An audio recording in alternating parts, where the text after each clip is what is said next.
Ah, enfin, ça va commencer. J'espère qu'il y aura des chiens. Il y en a parfois, tu sais. Mais chut, ouais, il est énervé, Gros-Blanc, là. Atelier cave. Ça démarre. Cool. Oui, génial.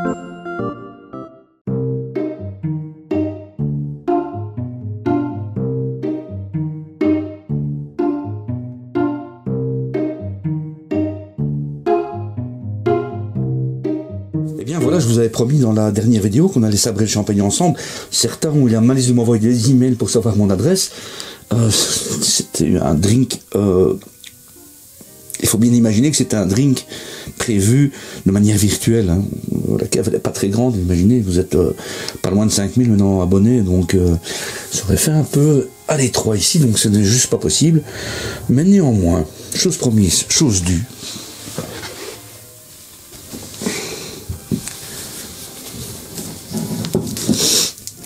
Avec modération tout ça, avec modération. Eh bien, beaucoup d'entre vous vont me dire, c'est qui modération? Attention. Tom. Commençons par servir les verres.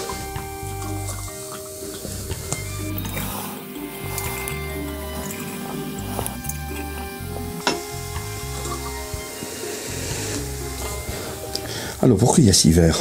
Eh bien, le premier, c'est pour mon épouse. Pour toute la patience qu'elle a de tolérer que je passe beaucoup de temps dans cette cave. D'ailleurs, il faut savoir qu'il y a une quinzaine de jours, j'ai une panne de courant. Je suis monté à l'étage et j'avais une famille en haut. Ils ont l'air bien sympas en tout cas. Vraiment sympas.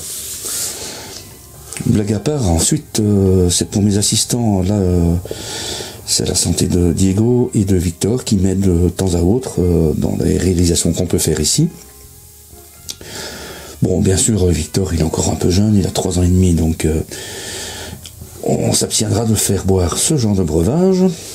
Ensuite, il y a ce verre, et Fabrice, c'est l'ami qui m'a aidé à débarrasser... je l'ai appelé le lundi, il est venu le mercredi avec sa remorque, et sans lui, tout ça, je pense pas que ce serait vraiment à la tienne, Fabrice. Ensuite, il y a Vanessa. Vanessa, c'est qui? C'est une inconnue, pour vous en tout cas. C'est une amie en fait qui les visualise avant qu'elles ne soient rendues publiques et qui va me dire de manière très objective, me dire tiens, t'as mis trop de son là-bas, c'est trop long, c'est trop ceci, trop cela. Enfin, c'est une sorte de bêta-testeuse, on va dire. Et je la remercie pour ça parce que c'est pas toujours... je l'embête parfois avec ça et elle a toujours répondu présente, donc Vanessa, à la tienne. Ce verre, c'est pour plein de gens, en fait. Vous allez devoir le partager. C'est pour l'ensemble de mes abonnés, mes futurs abonnés. Je vous remercie de suivre cette chaîne et d'avoir suivi cet épisode d'aménagement. Enfin, cet épisode, c'est une saga quasi. Hein. Je pensais pas faire un truc aussi long, mais néanmoins, merci d'être là, de me soutenir, de vos commentaires, de vos likes et à la bonne vôtre.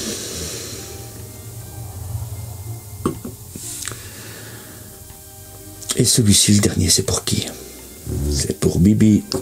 Santé.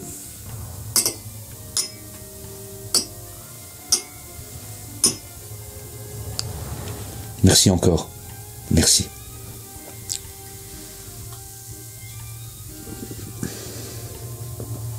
Ah, dites donc. Avec modération. Bon, attention, si vous débarquez sur cette vidéo et que c'est la première fois que vous visitez cette chaîne, c'est pas un format du tout habituel. Dans cette session, on va pas parler du tout de bricolage, ou très peu.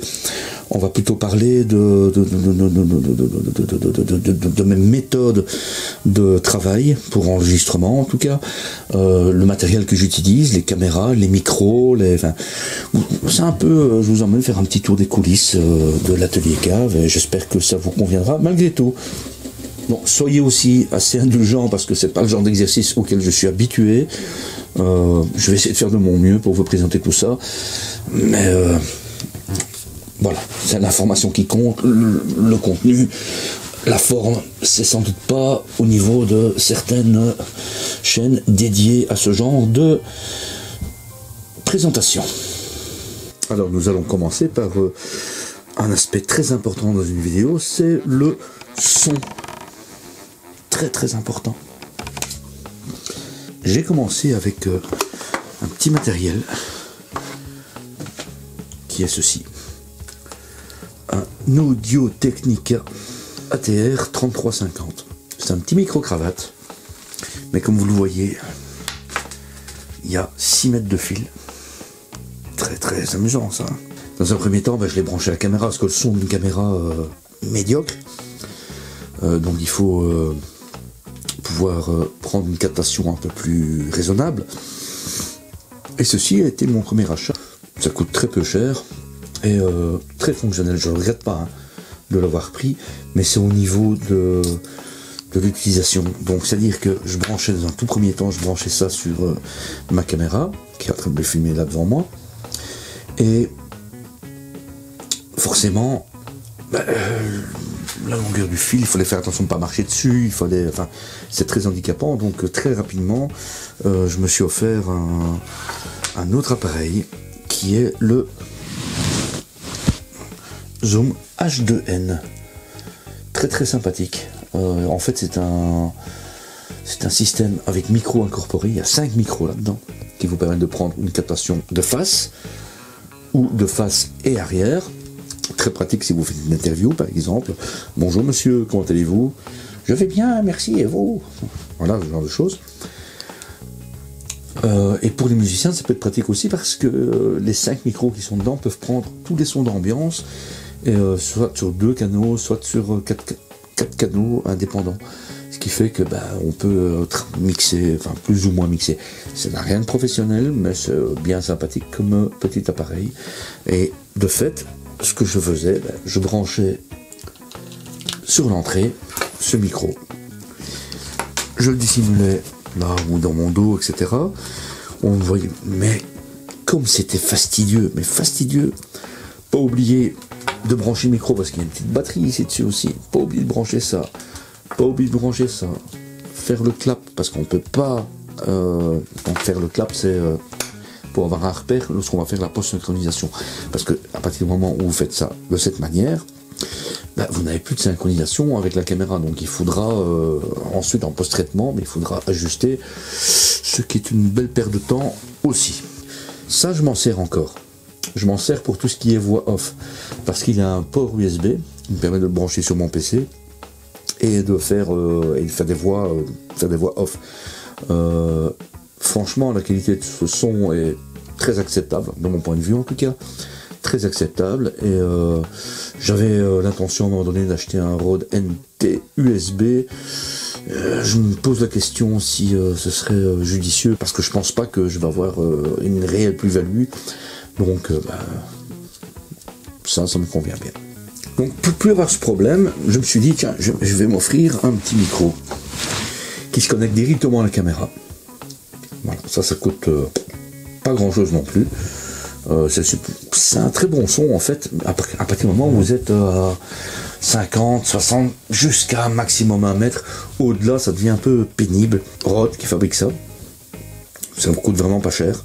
Mais ça ne me convient absolument pas pour des vidéos du type Atelier Cave. Pour la bonne raison que une fois que je m'éloigne, vous m'entendez plus. Et si je me rapproche, ça peut trop. Enfin, si je me rapproche trop, ça peut saturer. Donc voilà. Donc là, je m'en suis servi principalement pour avoir un son de captation pour la post-synchro. Les youtubeurs bricolage, je conseille pas trop ça. Sauf si vous restez toujours face caméra et que vous ne bougez pas. Comme maintenant par exemple, là ça pourrait fonctionner. C'était livré avec ce qu'on appelle un dead cat, une bonnette anti-vent. C'est-à-dire si on est en extérieur, le vent se prend. Vous éviterez tous les très désagréable. Bon, ça pas mal, mais pas un usage intensif en tout cas. Ensuite je suis passé à l'étape supérieure et j'ai pris ce petit objet qui en fait est un dictaphone de chez Sony et c'est la référence ICD TX650. Alors là c'est très pratique parce que c'est hyper léger. Le mettre en fonction, ben on peut le faire en une seule pression. Voilà, là ça enregistre. Et il ne faut pas s'embêter. Je le plaçais là, comme ça ici. Et ça fonctionnait très bien. Mais il y a toujours cet ennui de la post-synchronisation. Donc c'est-à-dire qu'il faut synchroniser pour que mes lèvres bougent en même temps que le son. Ce qui est quand même le b à bas dans une vidéo. Sinon ça devient un petit peu perturbant pour le viewer. Capacité de batterie extraordinaire, on est sur plus de 10 heures, ça se recharge par port USB, c'est une batterie intégrée, donc voilà, très discret, facile à manipuler, etc. Mais ça demande du post-traitement, parce que si vous ne traitez pas ça, il n'y a aucune basse. Il faut vraiment faire un travail derrière, parce que c'est un dictaphone, je vous le rappelle, ça prend tous les sons ambiants. Donc si je suis dans l'atelier ici, juste à côté, qu'il y a une voiture qui passe devant chez moi, on l'entend. Donc il faut s'amuser à... Bon, ça demande pas mal. Bon, je regrette pas, hein. Franchement, je regrette pas, et je m'en sers encore pour tout ce qui est tournage avec la GoPro à partir du moment où je dois parler. Parce que la GoPro, j'ai pas l'adaptateur pour brancher les micros.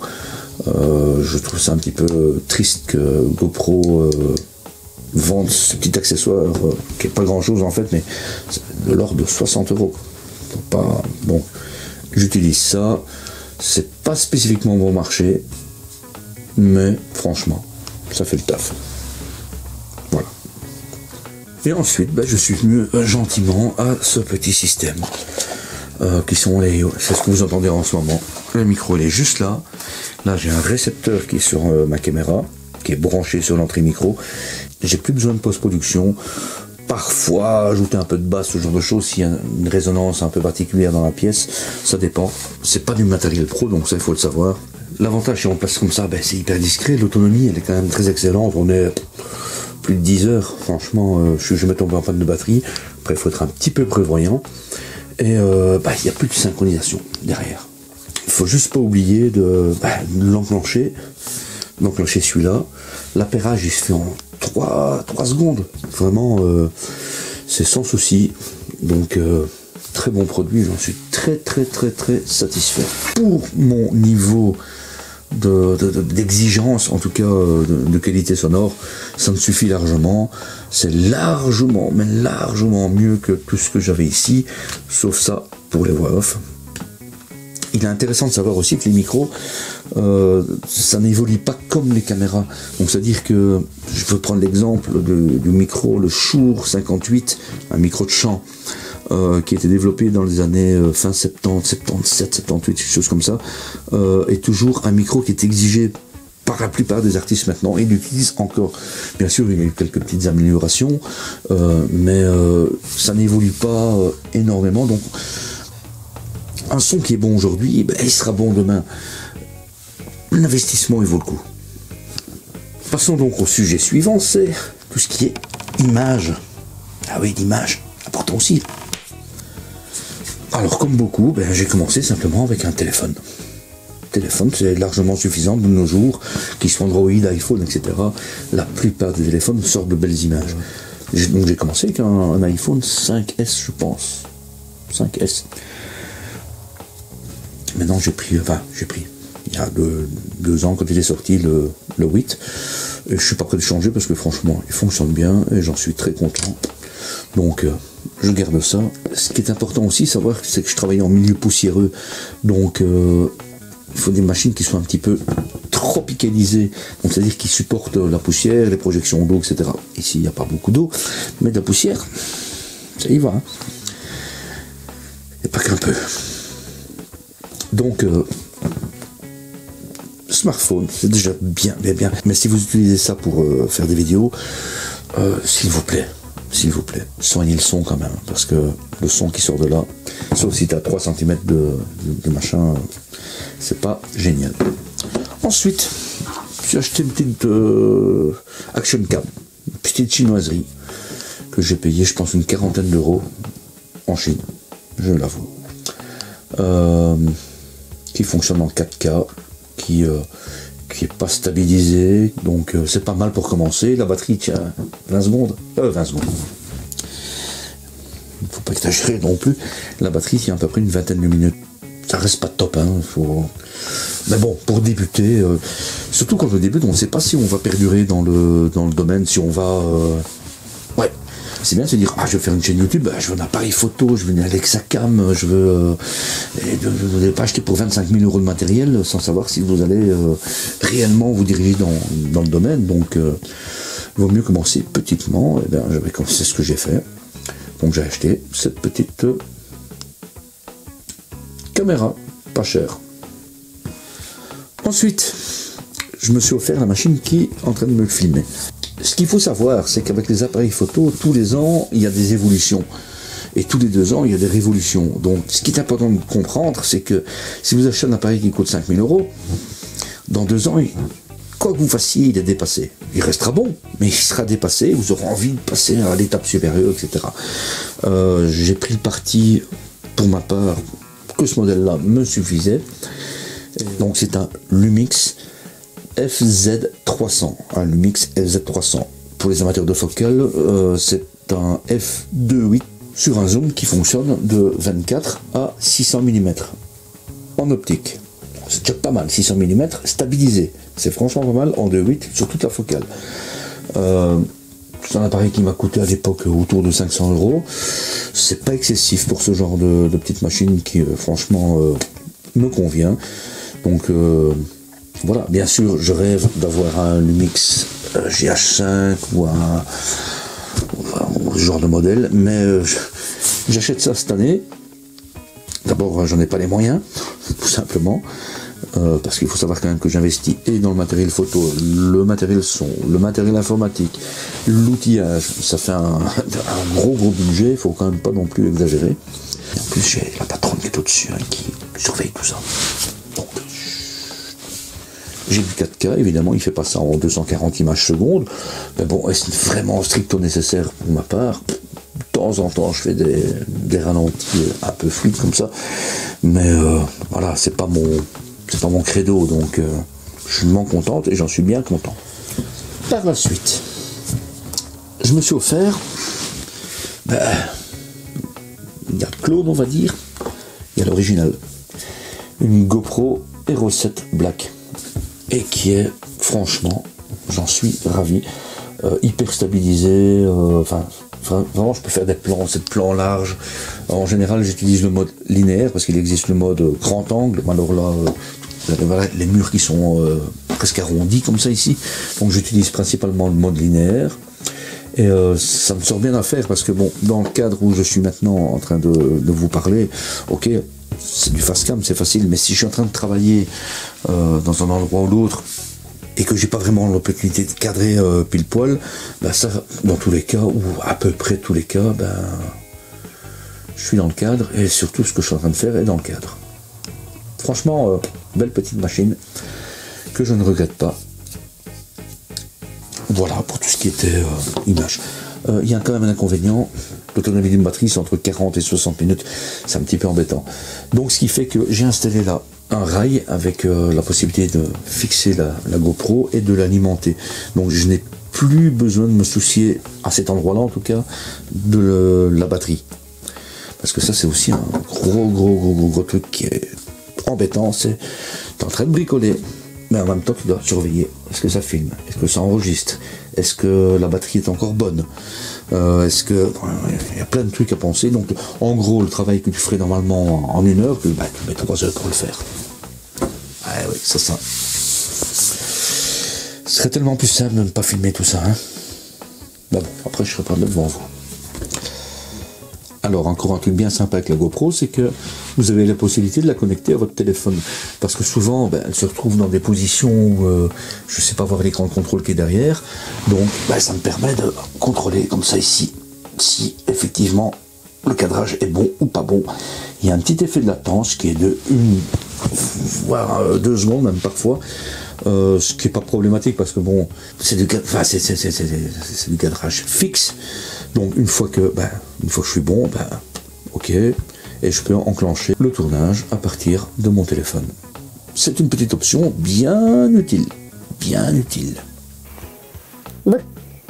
Passons à la suite, nous allons parler accessoires, parce qu'il en faut. Les premiers accessoires nécessaires, clairement, ce sont les trépieds. Celui qui est devant moi est un Velbon Ultra 655, avec une tête fluide, Manfrotto, qui permet de faire des panoramiques, etc. Parce que dans un premier temps, j'avais acheté un petit modèle à moi à moins de 30 €, et dès que vous vouliez faire un panoramique, ça faisait tac, tac, tac, tac, des saccades monstrueuses, c'était inutilisable. En trépied fixe, pas de problème, tant que vous êtes à l'intérieur, parce qu'à l'extérieur, il est tellement léger, c'est un avantage pour se promener avec, mais au moins un coup de vent, ça peut vous le faire tomber, surtout si vous le déployez suffisamment haut. Celui-là est beaucoup plus lourd, très compact quand même, et une fois que j'utilise la tête fluide, là, je peux faire des vrais panoramiques. Après, est-ce utile dans un atelier de faire des panoramiques? Bon, ça, je vous laisse juger. Après, ce qui est pas mal aussi, c'est le monopied. Donc en gros, vous mettez votre appareil photo ici et vous pouvez agrandir. Je ne vais pas l'agrandir trop ici.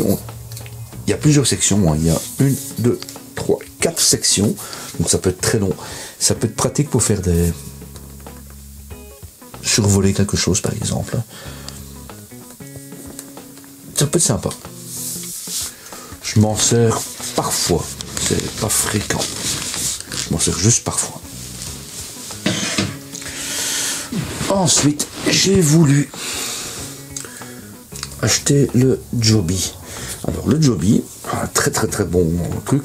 Vous verrez plein de vlogueurs avec ça, ou plein de youtubeurs en tout cas.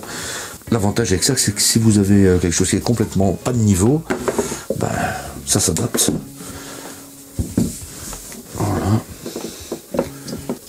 Ça s'adapte et vous pouvez avoir votre appareil au bord de mer où il y a des rochers par exemple. Voilà.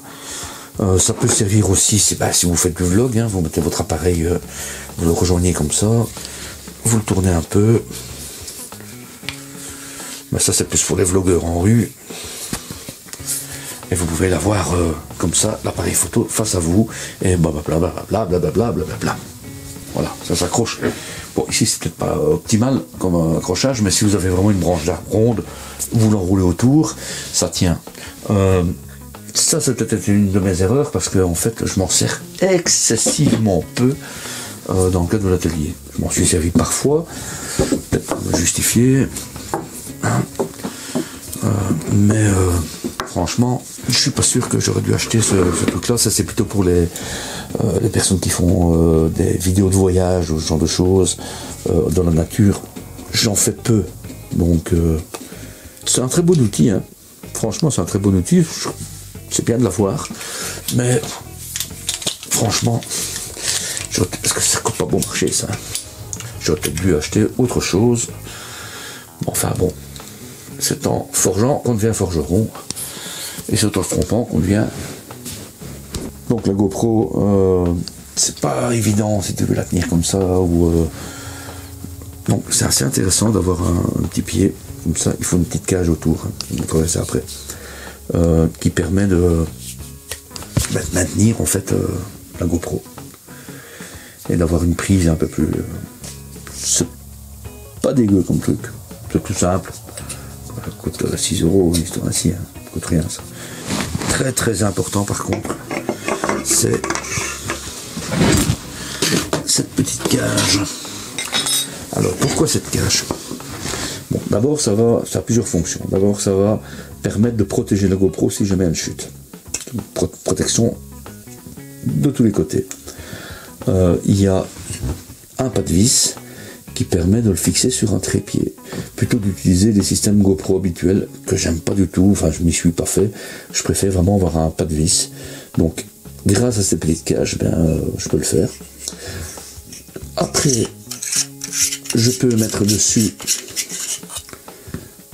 des protections dans le cadre présent, c'est un filtre UV que je passe là-dessus, mais je peux aussi placer de chez Oya,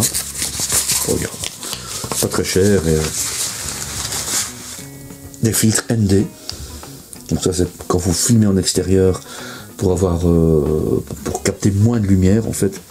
et de ne pas avoir des images qui sont complètement cramées, comme on dit, ou des filtres polarisants, ce genre de choses. Il suffit, c'est du 52 mm dans ce cadre aussi. Voilà, la caméra rentre simplement dedans. On ferme à l'arrière.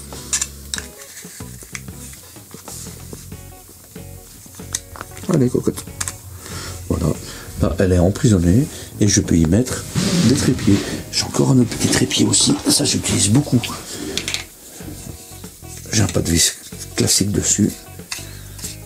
Voilà. Et je peux la placer de la sorte. Donc ça veut dire que je peux, pour filmer, hop, je peux l'orienter. Juste une petite pression ici pour avoir une sorte de boule à 360 degrés qui me permet d'orienter, de faire un petit peu ce que je veux. Et si jamais j'étais tenté de faire le vlog, voilà, tout simplement, je peux la tenir comme ça. Coucou. Donc ça c'est petit trépied Manfrotto. De l'ordre de 20-25 €, pas cher et franchement bien. Alors, autre petit objet bien sympathique, c'est un adaptateur qui permet de se mettre sur le porte-griffe de l'appareil photo ou même de la GoPro, hein. Ça marche aussi. Et de pouvoir y fixer. Par exemple, si je filme avec cet appareil-là, ça peut m'arriver, si j'ai pas besoin du son, de filmer conjointement avec la GoPro pour avoir des angles différents et avoir l'impression d'avoir plusieurs prises de vue. C'est très simple, ça coûte 3-4 €, ce genre de choses. Mais alors, l'autre avantage, c'est que, ça vous le verrez un peu plus tard, ça me permet d'utiliser mes rails de guidage, de suspension, ici, dans les ateliers. Ça, je vous montre plus tard. C'est à peu près la même chose avec ça, ce qu'on appelle un bras magique. L'avantage, c'est que, une fois que vous avez dévissé cette vis, vous pouvez aller à peu près dans tous les sens. Gauche, droite, la mettre en suspension, faites ce que vous voulez. Vraiment, il n'y a pas d'orientation impossible avec ce système. Et une fois que vous avez trouvé votre cadre, vous resserrez ça, et tout se met à serrage, et ça bouge plus. C'est génial. Il y a Neewer qui fabrique ça, entre autres, hein, il y a Neewer, il y a Rig, Small Rig. Et franchement, ça c'est... Et toujours ce même petit système qui me permet de les accrocher dans mes rails de guidage que je vous montre tout de suite.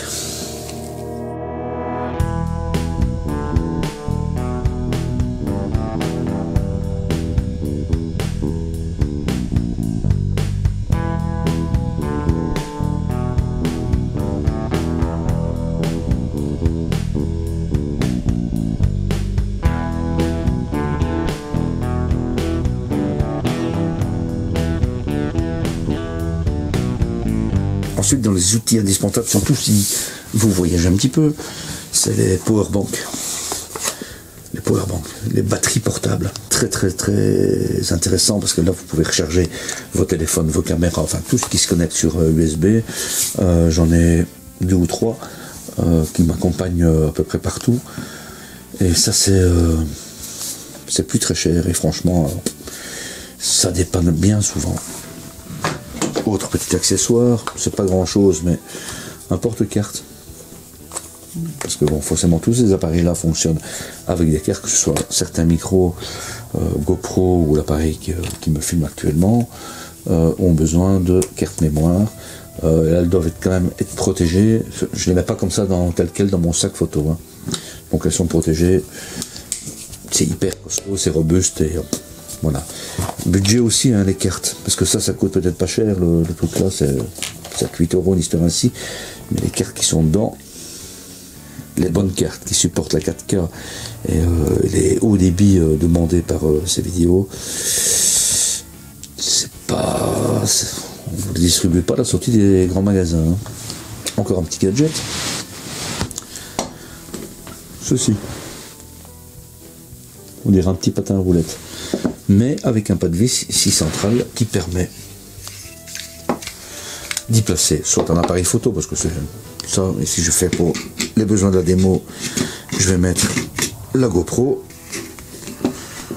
voilà, Il y a des petits réglages, comme vous voyez ici, qui permettent de dire, bah voilà, je veux que les roues avant soient X degrés, donc en gros, voilà. Après, bon, c'est une précision, c'est une chinoiserie, hein. C'est une précision, mais l'avantage, c'est que si tu veux faire un travelling,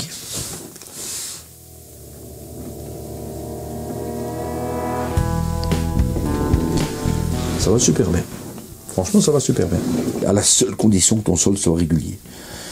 Parce que si tu as un carrelage, ça fait au chaque jour. Hein. J'exagère un peu le mouvement, mais donc ça peut être sympa. Ça sert de temps en temps. Tu peux pas. Après, c'est le genre de truc qui coûte 15 €. C'est pas très cher. Si tu veux, par exemple, faire des plans un peu plus spectaculaires, tu peux orienter les roues sous le côté. Et alors là, forcément, ben, ça tourne. Ça marche bien aussi, il faut faire des tests. Et surtout, ben, comme je l'ai dit, il faut un sol très plat. J'ai presque fini avec les accessoires. Il y a un truc que je vais vous montrer quand même, c'est un petit système D que j'ai pas inventé, j'ai vu sur une chaîne YouTube qui s'appelle Notech TV. Ils avaient présenté ça et je l'ai mis en application et franchement, ça donne de beaux plans. Je vous montre comment ça fonctionne et je vais même vous montrer des vidéos où je l'ai utilisé. Ça vous donne un effet comme si la caméra tournait autour de l'objet comme ça. Ou normalement vous aurez besoin d'une ce qu'on appelle une sorte de girafe ou je sais pas quoi là. Perche qui... ah ben non, ici la caméra ne bouge pas, c'est l'objet qui bouge. Je vous montre comment j'ai fait. Oui, c'est étonnant, c'est un plateau à fromage tournant. Pourquoi faire? J'ai quelques fonds comme ça. Je passe ça dessus. Je passe un objet quelconque dessus, bêtement. On va dire... non, je sais pas. Du double face. Regarde ici. Eh bien, une fois que je pose la caméra de façon adéquate, tu as vraiment l'impression que c'est la caméra qui tourne autour. Eh ben, c'est pas le cas du tout. C'est simplement ça. Et ça tourne bien. On peut y aller. Hein.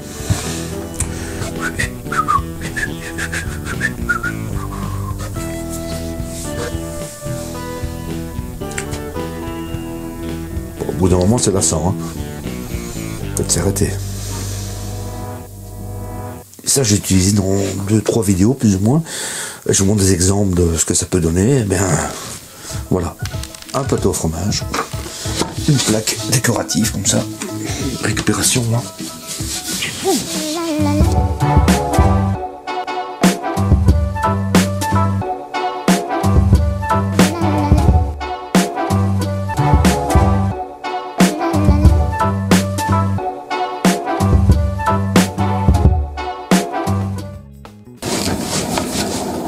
Système D. Merci Notech TV. Alors encore un autre objet ici.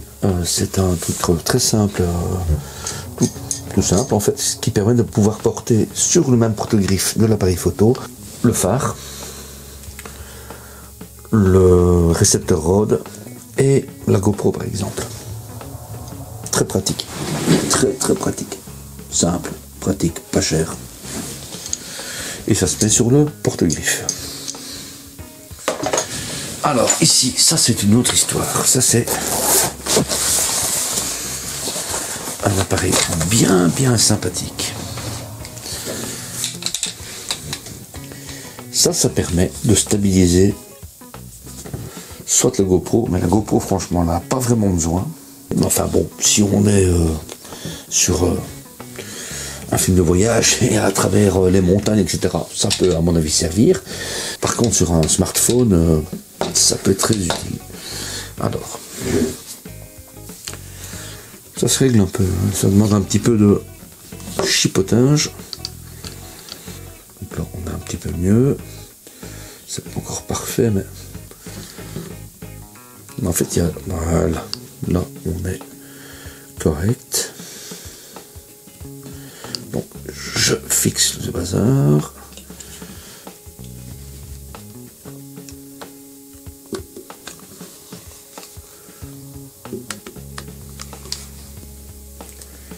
Et là, le principe, c'est que que ma batterie est morte et que je ne vais pas vous le montrer. En gros, ce système-là, normalement, la batterie de DJI, normalement, c'est stabilisé sur 3 axes et que la caméra ne bouge pas une fois que vous faites des mouvements comme ça. Je m'en sers très peu en fait. Ça peut être pour des beaux plans, un peu stabilisés, etc. Bien que l'iPhone fasse déjà bien le travail, mais ça améliore quand même le système, surtout si vous êtes dans un milieu un petit peu irrégulier, ce qui n'est pas le cas de ma cave. Donc, ça, je pense pas que ce soit indispensable. À savoir aussi que je l'ai acheté plus ou moins 2 mois avant la sortie du numéro 2, qui était amélioré et qui coûtait moitié prix. J'étais un peu couillon sur l'affaire. Maintenant, il y a la version 3, mais a priori, d'après ce que j'ai pu voir sur YouTube, les matériaux sont de qualité inférieure, etc. Mais ils ont baissé le prix, quasiment un tiers du prix de l'original. Donc là, vers 100 €, on y est. Donc ça peut être sympa si vous faites du voyage, machin comme ça, en atelier. Je suis pas sûr que ce soit très convaincant. Et c'est devenu invendable parce qu'à nouveau, ça coûte le tiers du prix. Donc, en gros, d'occasion, on vend la moitié du prix. Je vais pas le vendre 50 €, je vais payer 300, quoi. Ce serait un peu bête. Bah, donc je le garde. Par contre, je pense à le charger. Nous passons à présent à un tout autre sujet. Parce qu'il n'y a pas de vidéo sans montage. Donc on passe sur l'aspect montage. Et avant d'aborder le sujet proprement dit du montage, je vous montre en 35 secondes ce que c'est que ma station de montage. Mon PC, quoi, en d'autres termes.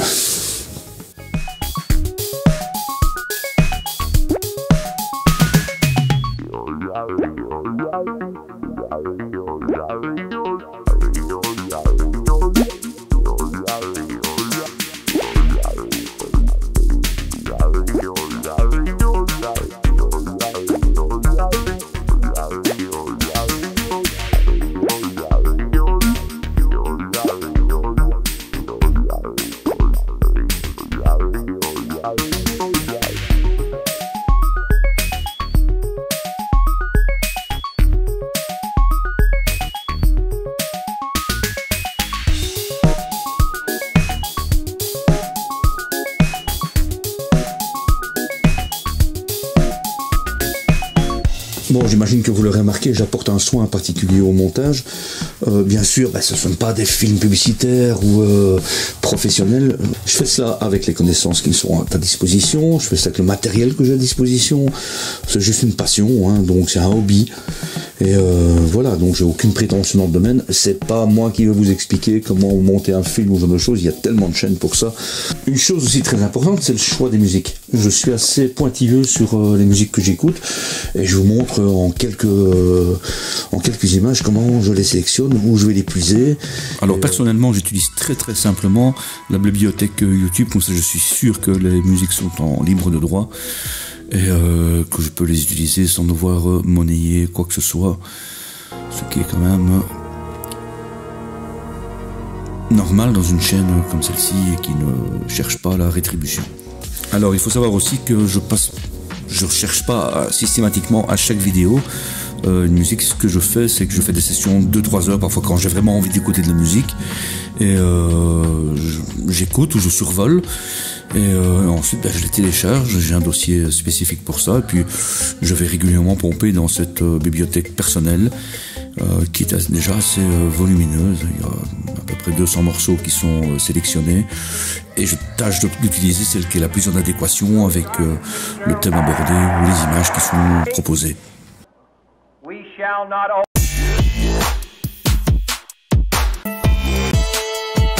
Dans cette grande bibliothèque, on peut aussi choisir par thème. Si on veut des choses de romantique, de calme, d'un petit peu plus rock'n'roll.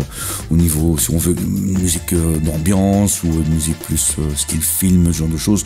Il y a quand même des outils qui sont assez performants, et YouTube a bien fait le travail pour les producteurs de vidéos. Voilà, ça c'était mes techniques au niveau de la musique. Alors pour ce qui est du montage, je fais ça un petit peu pas à pas. Parfois, je vais filmer pendant 2 heures, je vais monter pendant 1 heure ou 3 heures, ça dépendra du type de montage. Et et je reprends le lendemain, ou le surlendemain, ou le surlendemain, ou la semaine qui suit. Ça dépend un petit peu de mon occupation. C'est pas toujours évident, en ayant un travail à côté de tout ça, de se concentrer uniquement à ceci. Je vous rappelle que c'est un hobby.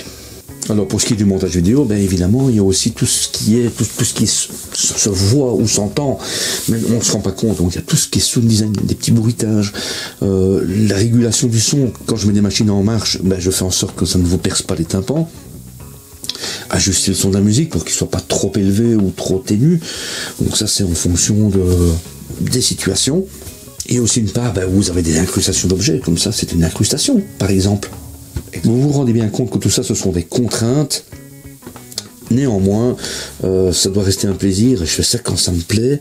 Et voilà, s'il n'y a pas de plaisir, eh bien, je le fais pas, c'est tout. Je vous parle à présent de ma méthodologie.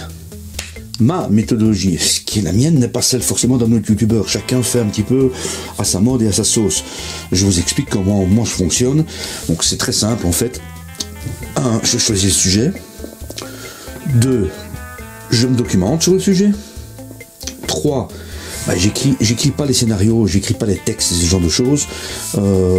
J'écris juste des points essentiels. Donc si par exemple, si j'ai parlé des visseuses, bah, il fallait parler de la batterie, il fallait parler de l'ampérage des batteries, il fallait parler de la force en newton-mètre. Il fallait parler, ben, voilà, donc les grands sujets. Et après, ben, tout le reste, c'était improvisation. Improvisation, bien sûr, parce qu'il y a les petits gags que je peux mettre parfois de gauche et de droite, les gags qui sont montés, les petits traits d'humour que je peux placer en plein milieu d'une vidéo, c'est de l'impro, complètement de l'impro. Parfois sur une vidéo, j'en fais 5 ou 6, il n'y en a qu'une qui sera retenue parce que ben, parfois, ils sont médiocres, même souvent d'ailleurs.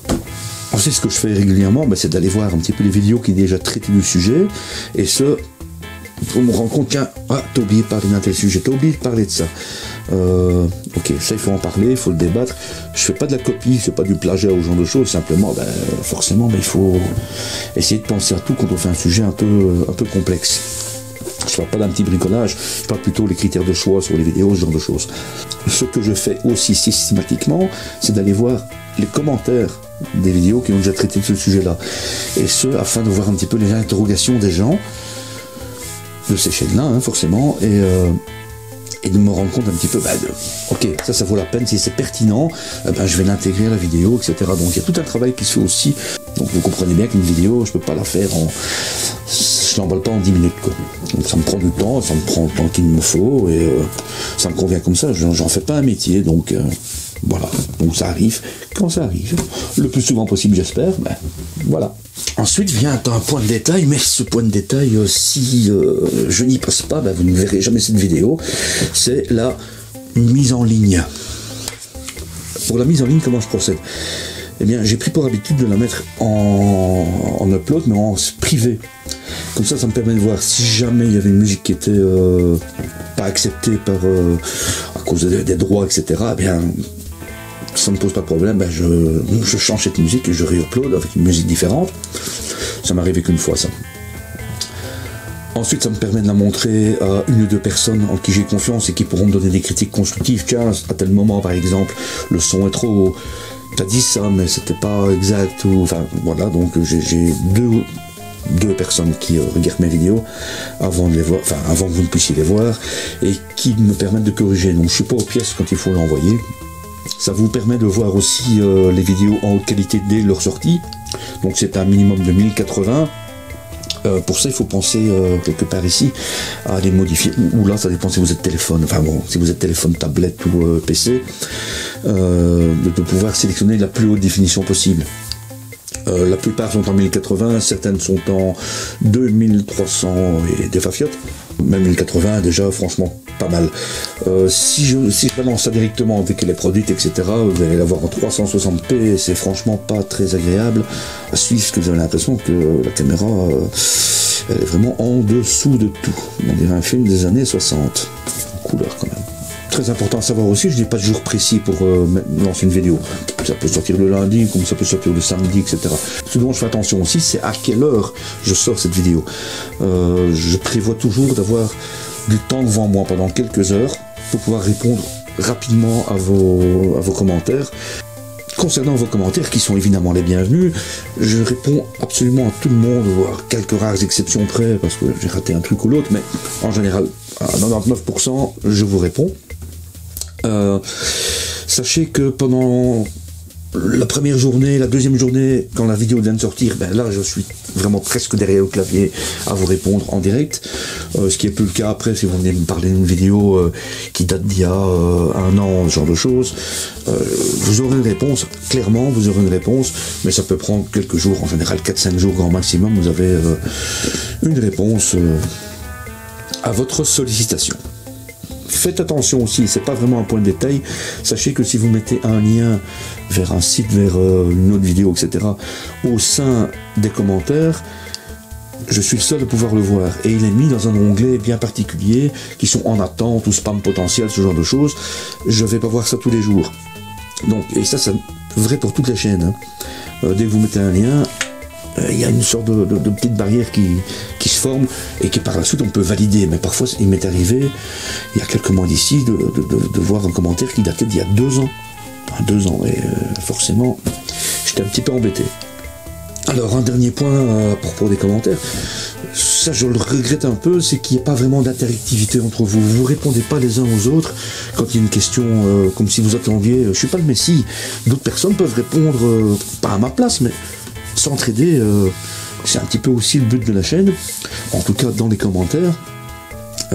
Donc n'hésitez pas à partager entre vous, dire bah ouais, moi j'ai fait comme ça, moi j'ai fait comme ça, et si c'est nécessaire, bah, j'interviendrai, mais je suis pas le dieu des bricoleurs, hein. Loin de là. Mon petit doigt me dit que si tu es arrivé jusqu'ici, c'est que tu as apprécié cette vidéo. Si ce n'est pas encore fait, abonne-toi en cliquant ici. D'autres vidéos palpitantes t'attendent ici. Et aussi ici. D'ici là je te surveille et à très bientôt. Je t'aime cher abonné.